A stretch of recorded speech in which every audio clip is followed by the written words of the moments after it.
vividly demonstrated the bond shared by Allied submariners.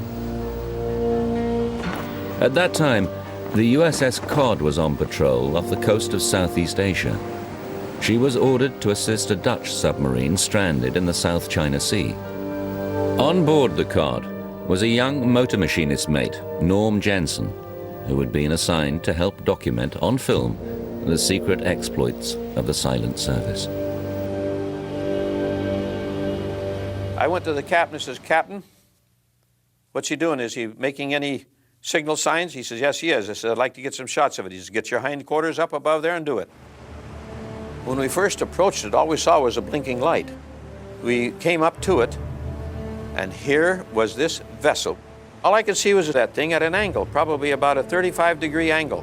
It had hit the reef and gone boom right up and then sunk down.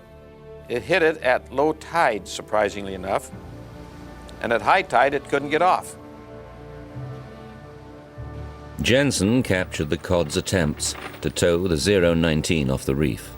They failed, and finally the Dutch crew abandoned ship and were brought aboard the American submarine. That was the saddest thing you ever saw in your life, with those guys coming aboard.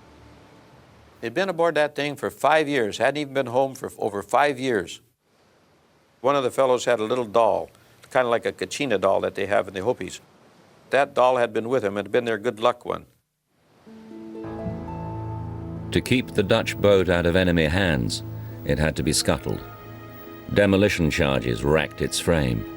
What had begun as a rescue mission took a surreal turn as the Cod attacked the Dutch submarine with her deck cannon, and torpedoes finished her off.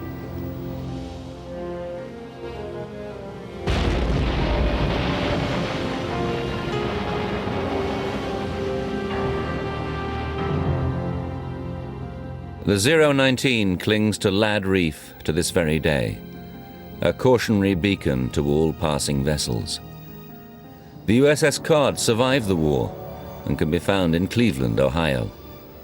On her bridge, there is a distinctive emblem, a remembrance of a celebration given in her honor by a very appreciative Dutch crew.